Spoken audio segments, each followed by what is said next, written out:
Good afternoon and welcome everyone to the second half of our committee meeting for the Senate Committee on Health and Human Services. Madam Secretary, please proceed to call the roll. Senator Lang. Here. Senator Stone. Here. Senator Taylor. Present. Senator Titus. Here. Chair Doniate.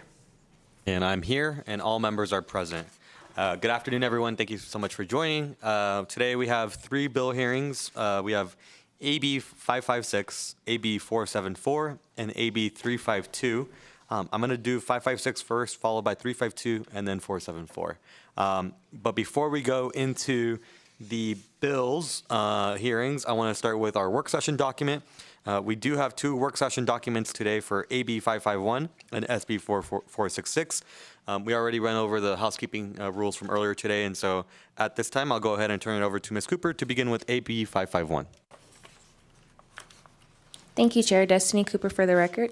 Assembly Bill 551 requires a background investigation of employees, prospective employees, contractors, and prospective contractors of the Division of Welfare and Supportive Services of the Department of Health and Human Services. It's sponsored by the Assembly Committee on Ways and Means on behalf of the Office of Finance and the Office of the Governor and was heard in committee on May 20th. Assembly Bill 551 requires the Division of Welfare and Supportive Services of the Department of Health and Human Services to secure information on the background and personal history of a prospective employee or prospective contractor of the division from appropriate law enforcement agencies. Additionally, the prospective employee or contractor is required to submit certain documentation to the division for transmittal to the Federal Bureau of Investigation. There are no amendments proposed for this measure. Thank you. Thank you. Committee members, do we have any questions? This is a motion to do pass. Do I have a motion? We have a motion from our Vice Chair, second from Senator Stone. Any discussion on this bill?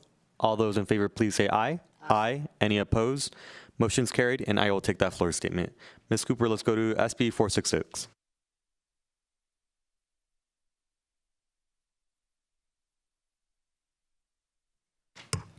Thank you, Chair. Destiny Cooper for the record. Senate Bill 466 revises provisions governing the authority of the State Department of Agriculture relating to food and water. It was sponsored by the Senate Committee on Finance on behalf of the Office of Finance and the Office of the Governor and was heard in committee on May 20th.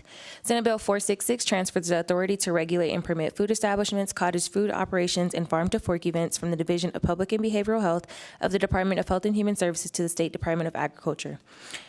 There was an amendment proposed by the Director of the State Department of Agriculture, J.J. Gogachia, and Senator Doniate, which in summary adds new provisions requiring the Department of Agriculture to review the existing assessments established pursuant to NRS 439.4905, and based on the results of the review, increase existing assessments to ensure the food establishment services provided by the department are financially solvent, revises the definition of cottage food operation, and revises provisions relating to farm-to-fork events. Thank you.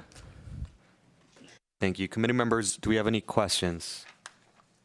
This is a motion to amend do pass. We have a motion from our Vice Chair. Do we have a second?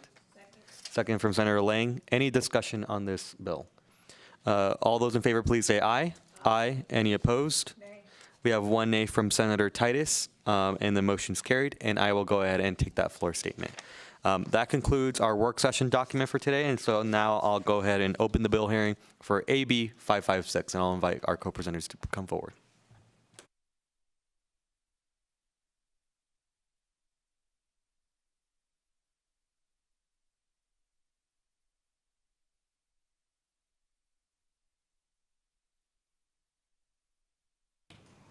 Good afternoon, Chair Doniate and members of the committee. My name is Melinda Southard, and I serve as a Deputy Administrator for the Division of Healthcare Financing and Policy. And I want to thank you for the opportunity to present this bill today. So AB 556 revises provisions related to and renames the current Medical Care Advisory Committee, and it adds a new Beneficiary Advisory Council. This bill reflects required changes to state statute due to new federal requirements from the Centers of Medicare and Medicaid Services, or CMS, for state consumer advisory committees for Medicaid. This requires states to establish both a Medicaid Advisory Committee, or MAC, and a new Beneficiary Advisory Council, or BAC. So CMS further specifies the structure of these committees in that at least 25% of the membership of the MAC must include BAC members with lived experience. And this means current or previous Medicaid beneficiaries or people with direct experience in supporting Medicaid beneficiaries. The new rule from CMS also specifies that states must provide financial assistance to support Medicaid beneficiary engagement in the MAC and the BAC.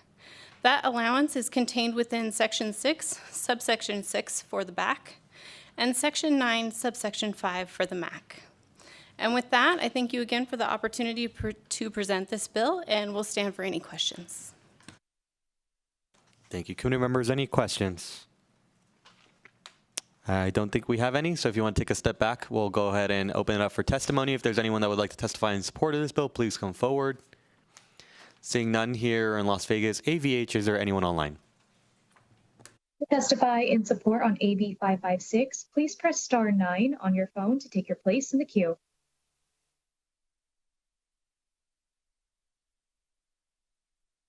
There are no callers in support at this time. Thank you so much. Let's go to opposition testimony. Is there anyone that would like to testify in opposition to this bill? Seeing none here or in Las Vegas, AVH, is there anyone online? To testify in opposition, please press star 9 on your phone to take your place in the queue.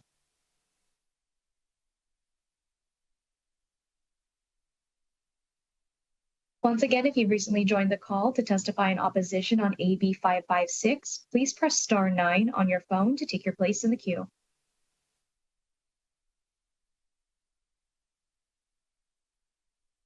Chair, there are no callers in opposition at this time.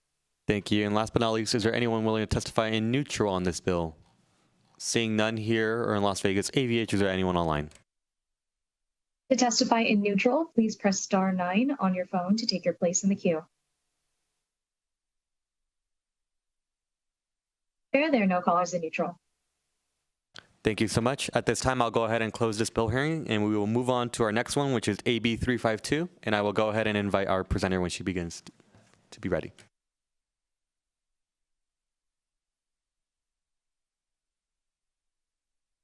Good evening. My name is Natha Anderson. It's my honor to represent Assembly District 30. Let me try to get my 57 slide PowerPoint up for you since you guys have not been sitting here for a few hours. Is that correct? You want every single slide? Every single one. Or I'll just get straight to the point. I thank you, though, for giving me the opportunity to present AB 352. AB 352 is being proposed to streamline and help our cottage food operations and the cottage food industry. I have a feeling you might have heard one or two or three, possibly four other bills very similar to this, and so I'm not going to go over all the details, but just a few highlights. First, cottage food operations are not food establishments. They consist of individuals who produce homemade food items in their private residences to be sold directly to consumers at events such as farmers markets, flea markets, and craft fairs. From the documentation around the last time Nevada's cottage food and home kitchen laws were actually discussed was in about 2013, in Senate Bill 206. These cottage producers, follow the same business license requirements as every other business in Nevada. They must acquire and maintain business licenses from the state, the municipality where their business is based, and every municipality where they attend events like farmers markets to sell their products. Currently, these operations must have less than $35,000 in gross sales per calendar year. AB 352 is proposing to increase that gross to $100,000 in cottage food operations and create a new program for the cottage cosmetic operations. The reason why we're bringing forward the cottage cosmetic operations, such an easy thing to say, is because of the modernization of the Cosmetic Regulation Act of 2022. It would be for about the same amount of money that we would have for those gross expenses. Another important distinction I would like to highlight is the difference between a cottage food operation and a craft food operation. While similar in many ways, craft foods operations are allowed to prepare acidified foods. These include fruits or vegetables that have a pH level of 4.6 or less, such as canned or pickled goods. Currently, cottage food operations are licensed by their local licensed health authority, which include health districts, Carson City Health and Human Services, the Division of Public and Behavioral Health, etc. Craft food operations are licensed by the Department of Agriculture. This bill would move all oversight of the cottage food operations, as well as cosmetic operations, to be under the Department of Agriculture. There have been concerns around timing and when this would actually go into effect, both because of other legislation, but then also how do we ramp it up as quickly as possible. Regulation adoption would take probably about 6 months. The writing of it, the hiring, et cetera. If we were to move the date to be effective January 1st, 2006, I believe this could take away some of the concerns that have been addressed. And although I do not have that written down, I'm more than happy to offer that at this time as a conceptual amendment, and we'll follow up with it in writing for you. I believe and hope that this bill will become a revenue generator, not only for our state, because there will be more people that will actually apply for this license, but more importantly for our neighbors and our constituents. As we think about the differences of different jobs that they might want to have, there's something about being able to go home then and also create something. In this case, food industries. The belief or hope is by raising the gross from $35,000 to $100,000, as well as streamlining the process under one entity, not all of the other entities that are around. It'll be much easier for people to be able to be involved. Chair, if you like, I can go through this section by section by section, or I'm ready for questions, whatever you prefer.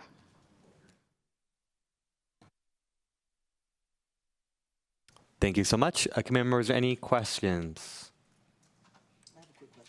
Vice Chair Taylor. Thank you, Chair. And thank you, Assembly Member. Just a question. So you want to increase the gross for, this is for folks who during primarily food, but it could be cosmetics, right? The gross sales, is it sales revenue? What is it? It is gross. So that would be what they actually, their expenses. Oh, their expenses. Right. So this is not taking out any of, I'm so sorry. Let me make sure I've got the right information for gross, because I always get this mixed up. Gross refers to the total amount of whole of something, such as the total income or revenue before any deductions are actually Right. taken out. So when you put everything in there, if the gross is at $35,000. So that's it. So it's their gross sales without the expenses, right? Yep. Gross sales. Okay. From 35,000 to 100,000. That's correct. Okay. And why that? Why that I'm number? sorry, Assemblymember Anderson, for the record, sorry about that. That has to do with studying some different states and where they are, because it does range. When I look through the Cottage Food and Home Kitchens 2000 state policies trends that were published from the Harvard Education, Food and Law and Policy Clinic, it's all over the place. There are some states that have no cap. There are other states that are as low as ours at 30,000. There's still others that are at 75,000. Honestly, 100,000 was just done as kind of a middle ground when I was taking a look at the different items. And also, so it was consistent with what is happening with the changes that happen with the cottage cosmetic industry. Because what has happened with that, based upon the federal law, there was a certain reporting that you had to do if you made less than 100,000, but a different reporting if you made over 100,000. So it was to make it consistent across the board. Any other questions? I had a quick one. On page 5, section 8, it says, in addition to other requirements set forth in this section, an applicant for a license or the renewal of license to conduct a cottage cosmetics operation shall include a social security number. I guess my question is, what happens if you don't have a social security number? Because I think there may be some cases where that exists. Thank you so much for the question, Assemblymember Anderson, for the record. That has to do, honestly, that's not one that I had thought about before. I am more than happy to change that as to ever what is necessary, because I had not even thought about that item. I think it has a lot to do with the business licensure issue as to why that was there. But again, I am more than happy to make those changes as necessary, because it's not an item that I had thought about before. So thank you so much for bringing that up. Thank you. I think if we wanted to put an ITIN number or EIN, that would probably suffice as well. So That will be added, Assemblymember Anderson, for the record, that will be added to my conceptual amendment that will be sent after this meeting. thank you. All right. Any other last minute questions?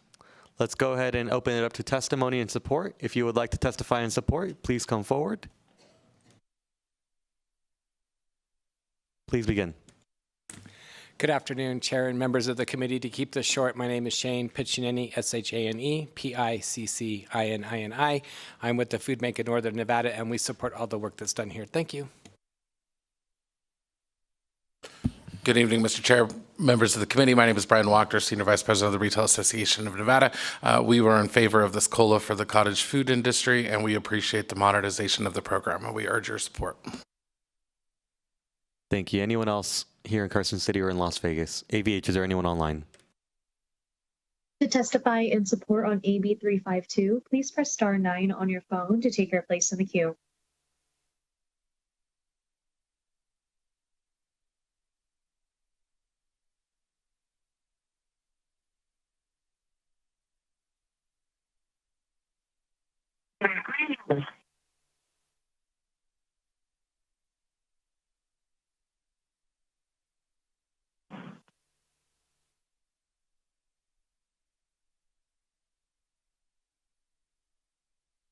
Please proceed. Good afternoon, Chair Dunyate and members of the committee. My name is Ellen Hamlet with the Institute for Justice, and we are a national nonprofit that advocates for home-based entrepreneurs across the country. Thank you for the opportunity to testify today in support. Selling cottage foods like cookies, jams, and breads is one of the most cost-effective ways for entrepreneurs with big dreams but little capital to get started. These businesses are safe, flexible, and help families earn income from home. But Nevada's current law is holding them back. So right now, the state caps cottage food revenue at $35,000 a year, which we just mentioned, but that is the fourth lowest cap in the country, of which only 20 states have revenue caps. These rules make it unnecessarily hard for home-based entrepreneurs to grow, even though only 20 states actually have revenue caps. So you can see my written testimony for more details on how Nevada compares to other states. So AB 352 would raise the revenue cap, allow online and mail order sales, bringing Nevada in line with national trends. Research, including studies from IG and other sources, confirms that cottage foods are safe. In the states that have expanded these laws, there have been no reported foodborne illness outbreaks. This bill supports women, rural families, and others for whom home-based work is the only option. It creates jobs, boosts local economies, and helps meet community demand for locally made, often culturally significant foods. So we urge you to support AB 352 and give Nevada's cottage food producers the chance to succeed. So thank you so much for the opportunity to testify, and I'm happy to answer any questions.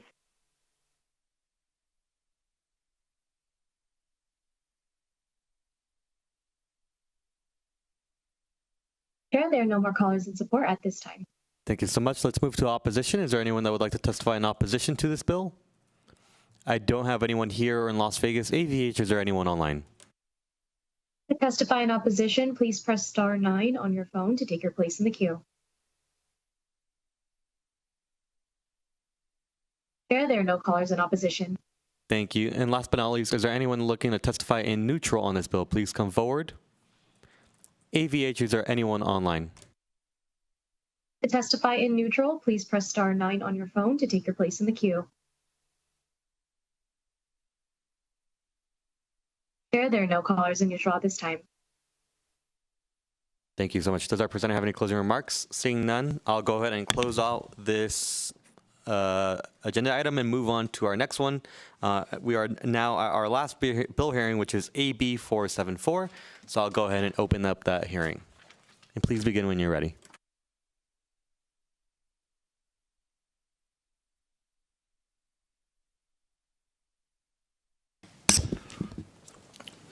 Good afternoon, Chair Dunyate and members of the committee. For the record, my name is Jason Frierson, Frierson.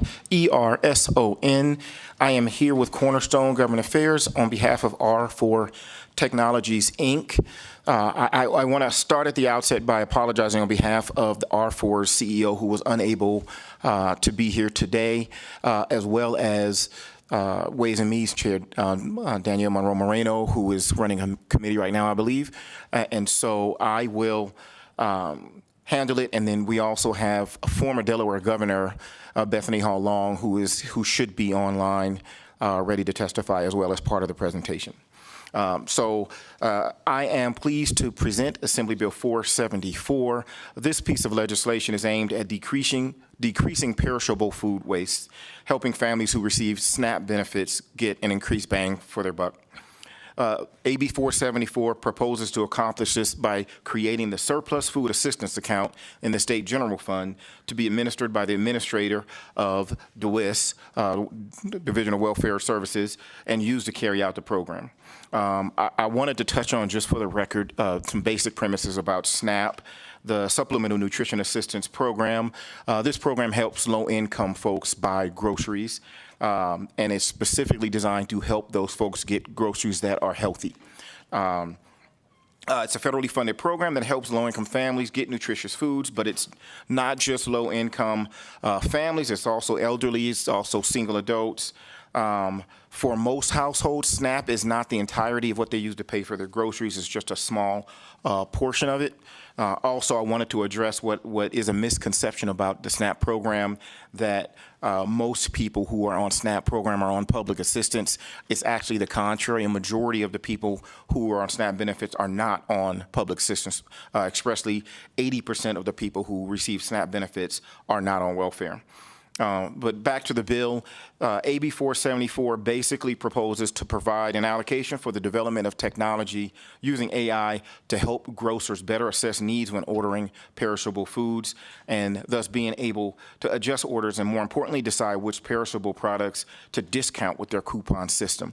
R4 has already been working with local grocers and grocers throughout the country to integrate their software with their existing coupon system. So what they do is they develop this AI software that looks at where perishable foods are going, where perishable foods are being purchased, and help grocers order the right amount of perishable foods based on their zip code.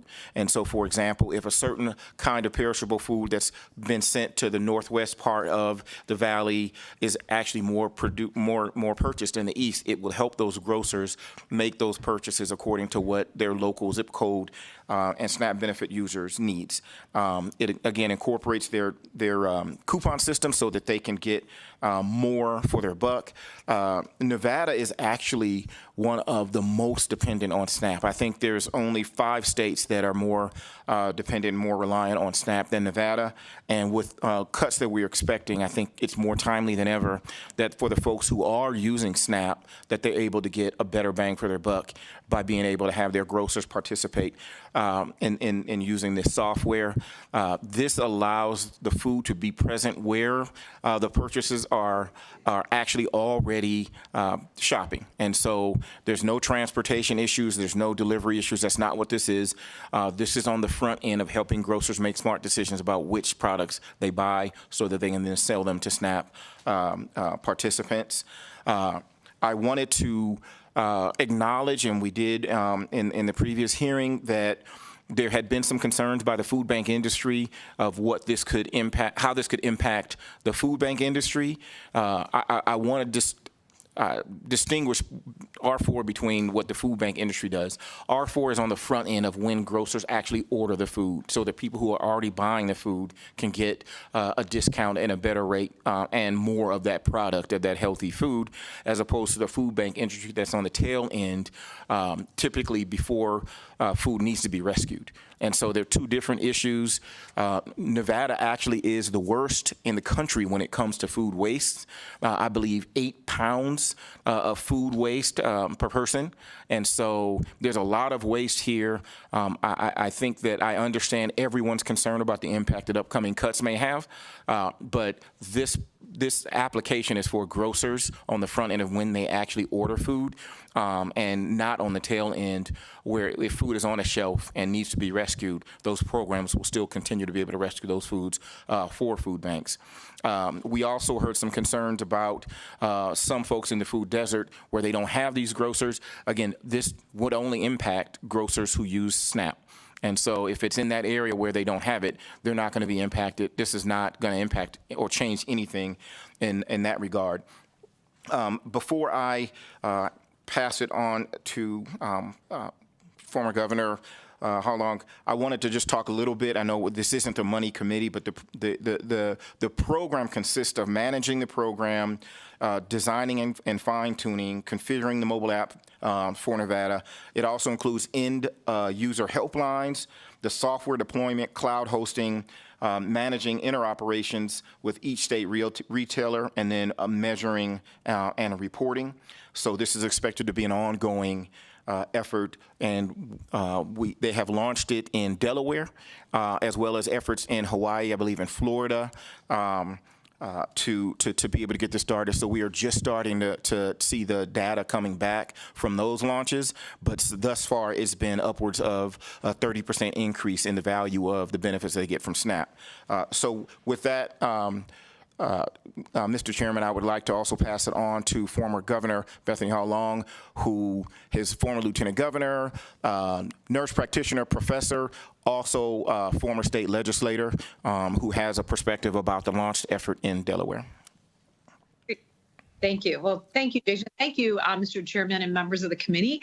I have been in your seat before as a chairperson of health, and it's kind of ironic. It's your dinner hour, and you're hearing all the food bills today. So I will be very succinct. I wanted to say it was especially important for me to take time for Nevada, given your former Lieutenant Governor Kate Marshall and I had a chance to work together, and I'd like to give her a shout out now, given the fact that she led the Food Hunger Conference at the White House when she was there as deputy director that actually led to the conversations that occurred between the states and private business. And as Jason indicated, if you'll give me 3 minutes or less, the reason I wanted to come was to be available certainly for questions, but give you some of the highlights and the why. For us, it was a public-private partnership to begin to look at food waste, food security, and also our landfill and climate. It was 3 wins. We in Delaware, like Nevada, throw out way too much food, and this was an opportunity to get those fresh, healthier items to our more vulnerable, sick populations. SNAP beneficiaries, as Jason indicated, are not always the same audience that people have a misnomer about. They are our veterans, our elderly, they're our working family members, and our college students. You have a large portion of college students in your state. And actually, Jason, Nevada, we determined with Kate was like 218 pounds a year were wasted per person in Nevada. And so the technology, the AI, we were so excited to meet R4, which were the owners and founders of Priceline, who have a lot of experience of being able to do identification of where food can best land. I, as a population public health nurse, working with Governor Green, who's a physician out of Hawaii, really wanted to make sure we did healthier food for folks. And so there's an education component that goes along with the app, because we'd rather have people eating orange carrots and orange Cheetos. And at the same time, we wanted to make sure to have an advisory group working with community industry of council, food banks, and others. As stated by Jason, our goal is to make sure more people got healthier food.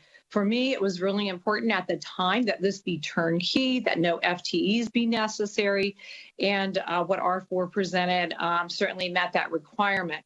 A good piece of news for Nevada, Delaware, it's taken a while. It took us a long time to get the waiver. Our Secretary of Ag, our Secretary of Health has got that in place. For those who work through the agencies, FNS is the federal program where those waivers are now more accessible. It's something that should be easily available for Nevada should you choose to go forward, which I hope you do, given the incredible cuts that are happening in Washington, D.C. We certainly did not envision those cuts when this conversation occurred 2 years ago. And so it's a very timely topic using AI technology. And finally, I would like to mention something that's really good news that I have learned of, and I'm hoping that Delaware and other states are taking advantage of. The Congressional Committee of Oversight of the USDA has indicated that there could be up to 50% match of some funds. Delaware, we have it in our direct budget now, but that is something that would be certainly of interest, I think, to Nevada. So I will stop there. I recognize your time, the hour, but I felt obligated to our good Nevada friend, Kate, and just to the community there to give you the time and to be available now or later. Should you have questions even after this hearing, Jason could certainly have you reach out to me or others who are engaged with the Department of Health. I am not the governor now. I was the lieutenant governor and legislator, but I have a real commitment as a national nursing leader to ensure that people have access to food, particularly now with the cost of living and tariffs and cuts in Washington. So I'm going to stop there and turn this over back to, I guess, our chairman.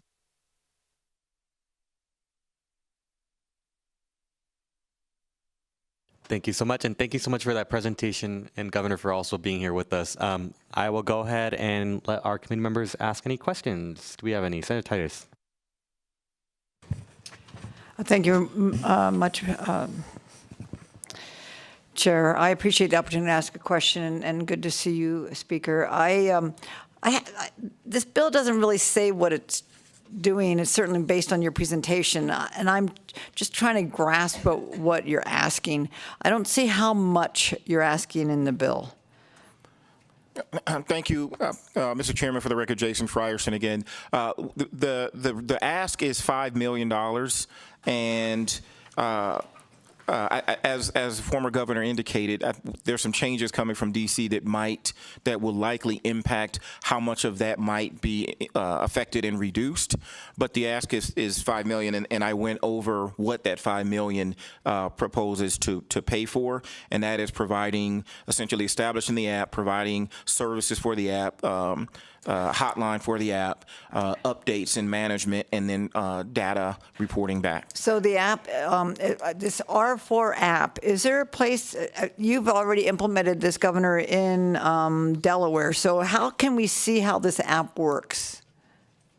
We could have somebody from R4 share with you. So again, it's a coupon, and I go out and work in the community every day on the streets with families, just like others in Nevada do. And what would happen is the individual working with the grocery store. So again, your grocery stores, your farmers markets, others help to share their coupon. So the individual goes through the grocery store just the same as they would the person next to them. So they're getting the chicken for $1 a pound, where somebody else is paying $5.99. They get the coupon, it's in advance. And I wanted to make sure they had healthy recipes, that they got the information they needed. And so it's kind of like a coupon incentive. So the money is used, no staff are needed, thank goodness, because I know in Delaware we couldn't create a new center or a new FTE, but they utilize that to direct individuals. And so it really helps public-private partnership, foot traffic, perishable food. And we're really going for that food, like Jason indicated, that ends up thrown in our landfills. And I know for Delaware, it's like less than $2 a person per year for the cost of the actual app. And I think in Nevada, it's very similar. You know, I don't have the number in front of me, but I think it's, under $4 or $5 a person in Nevada. So I hope that answers it a little. We are Sorry, Governor, it doesn't actually answer it at all.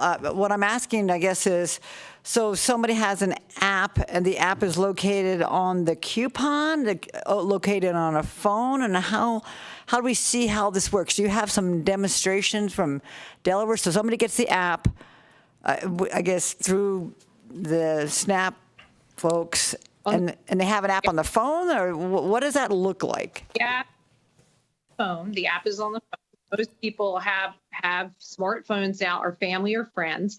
And there's a way to design, certainly with certain stores, probably a kiosk if others don't have access, right, to that smartphone. But you actually get the coupons and you learn shopping trends and patterns.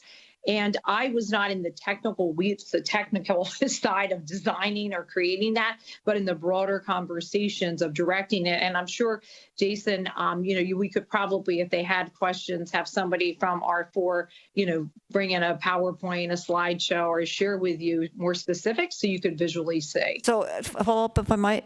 So we're buying a product, we're buying an app. And so then who has proprietary rights to the app? Who gets to adjust the app, monitor the app? I mean, one of the things I know in all my years here is we continue on this computer business and these upgrades, it's like a black hole for money. And I'm just wondering, who maintains it?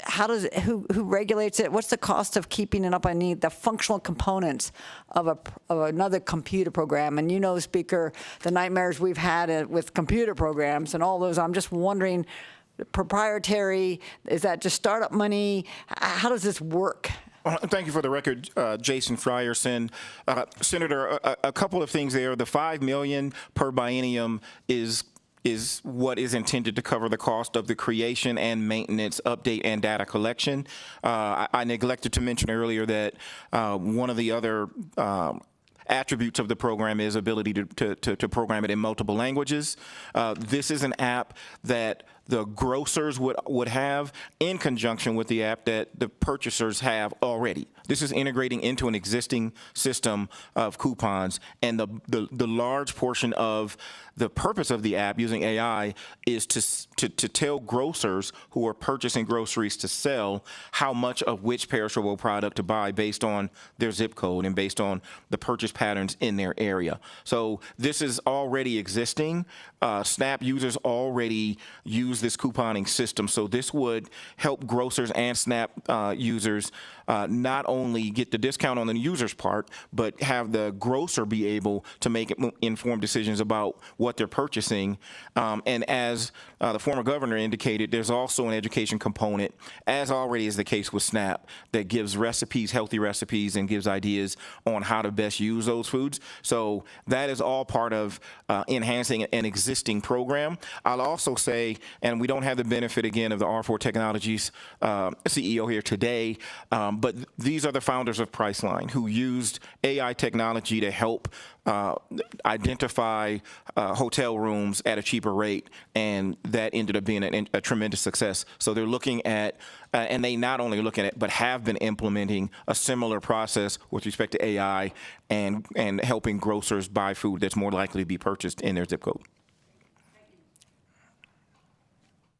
Thank you so much. Anyone else with any other questions? Let's open it up to testimony. If you are here in support testimony, please come forward.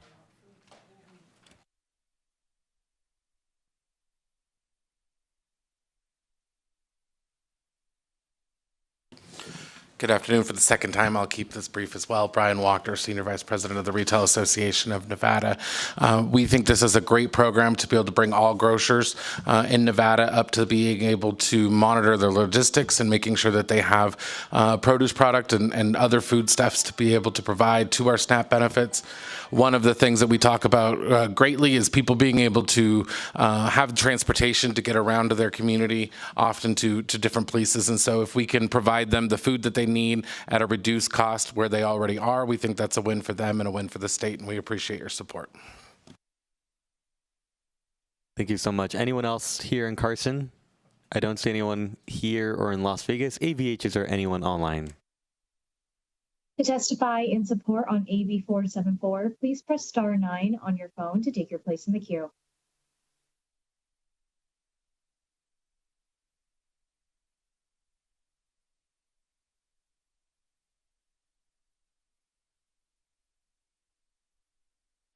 Good afternoon, Chair Doñate and members of the committee. My name is Emma Doty, and I am a student at the University of Nevada, Reno, where many students qualify for SNAP. I served a year and a half on the UNR student government, and in that capacity, I learned the extent of UNR's food insecurity problem. I could rattle off the numbers. UNR has a 45% food insecurity rate. Visits to the campus food pantry doubled year over year in FY23. The Student Emergency Fund, funded by the student government, went negative halfway through the current fiscal year due to unprecedented demand. I have seen a lot of talk about how important it is to fix this. We can easily recognize that allowing food insecurity to persist is threatening the ability of UNR students to complete our degrees, which in turn threatens the future of our state. But I have seen disappointingly little in the way of tangible action. I am in support of AB 474 because it is more than just talk. It is a tangible action, which we have been waiting for far too long.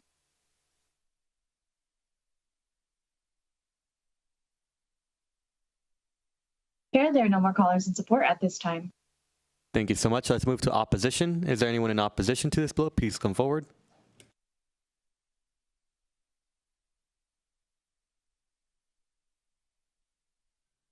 Good evening.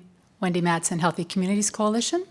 serving Lyon and Story counties. We're about 20 miles east of where we sit today. Healthy Communities operates 3 food pantries across Lyon County, serving over 1,400 families per week. Through coordination and collaboration with partners, businesses, and volunteers, we currently receive over 2,000 pounds of donated perishable food per week. This is inclusive of the very costly items of proteins, dairy, fresh fruits and vegetables, and bread. These donated items are shared amongst our partners, such as Walker River Paiute Tribe, local churches, pantries, and our school counselors. Currently, this food is available at donation and at no charge to any of the sites where this food is distributed. The donation is most valuable, not only in supporting families on SNAP, but also for our families whose paycheck goes directly to pay a high cost of rent, childcare, medical bills, and other expenses. Over 20% of our clientele are seniors. We also deliver to 120 homebound individuals, the majority of whom are seniors who have no transportation and no means to get to a store. Lyon County, like many of our other counties, are a designated food desert with no grocery stores in some of our communities. But we do know that SNAP recipients most definitely visit their local food pantries. We are all about meeting people where they're at, as the speaker shared that they are as well. We see these folks that come into the food pantry who are utilizing SNAP or not. We share nutritious recipes, we have nutrition education, and we have relationships with these clients of ours. Due to the nature of the current process of donated perishable food, we are also strengthening our communities through collaboration, working together to face food insecurity, to build food security. This is from businesses like our local grocers who may not typically think of food security as their mission, but when we all work together and see the impact, we see those collaborations build.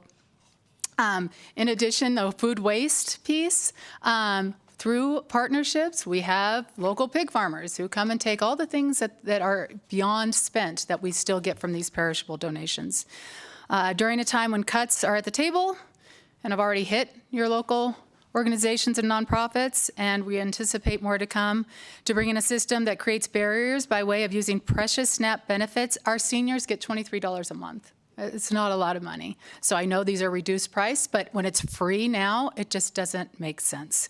Currently, these things are provided at no cost, and there's no benefit to the SNAP benefits through this program. There's no additional funds put on SNAP cards. We don't see the creation of this program as a benefit to our communities and families, and honestly, if we were to stop receiving these donations, it would have an immense impact on the communities and families we serve currently. So, thank you. Thank you so much. Anyone else in opposition? AVH, is there anyone online? Chair, there are no callers at this time.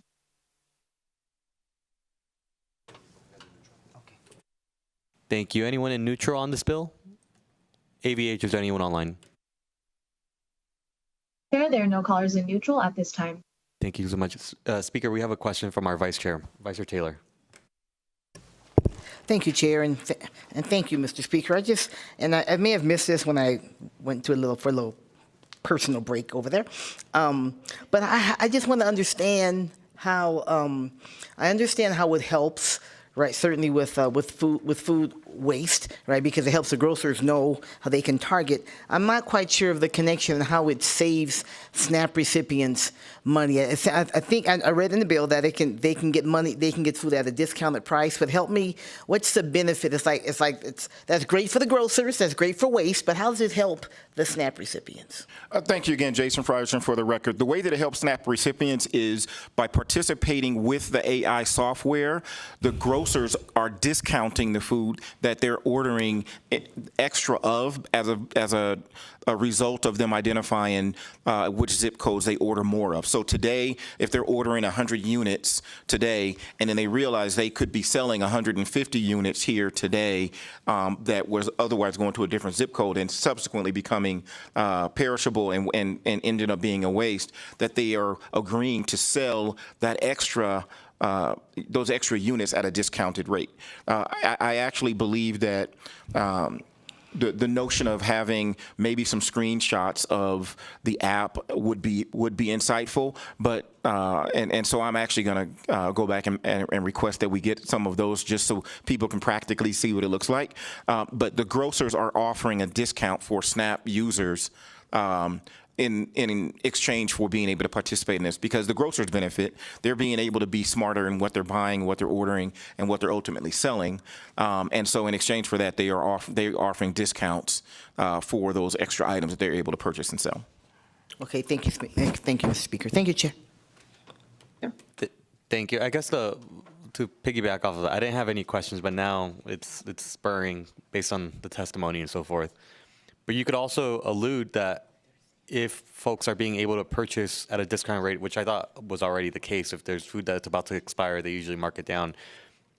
But one can make the allegation or concern that if less food is being sold at the grocery store, then there's less that's being transferred over to, say, a food bank and so forth. So is that a fair assumption to make? Thank you again for the record, Jason Frierson. I think we're talking about two different things. The R4 technologies and this program are not about perishable foods that are about to expire.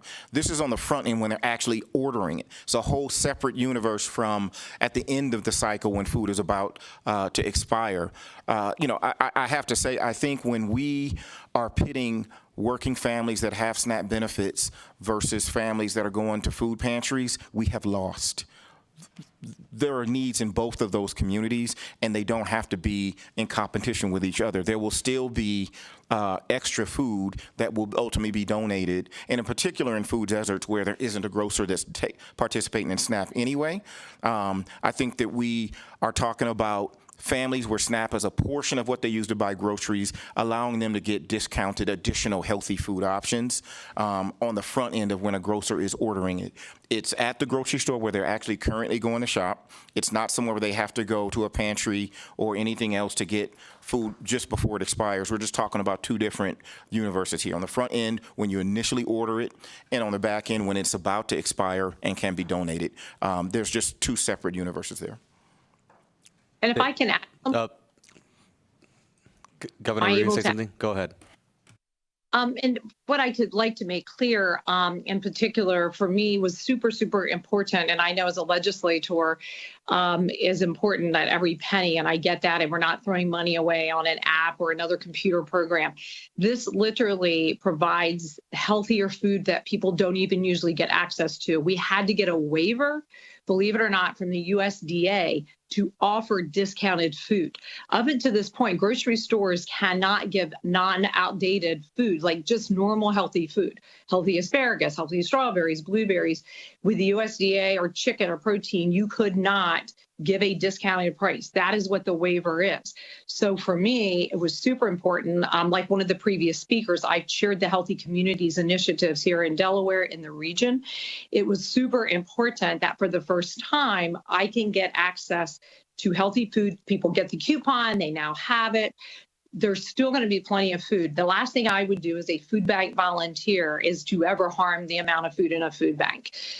I would never want that to happen. I don't think any of you would want that either. And so it's a little complicated. I am not the tech person, but I can share with you what we are seeing is the opportunity to do those items with healthier food, more predictability, better government service, and allowing for the first time individuals who are either working, the elderly, the college student who just spoke up, allowing them the opportunity to get 2 to 3 more times food so they don't run out of money by week 3 at the 4-week month. And that is, to me, what was important. So I think it's lost that this is a waiver where we're getting approval to get better purchasing power for the SNAP beneficiary. Great. Thank you. Thank you so much for answering the question.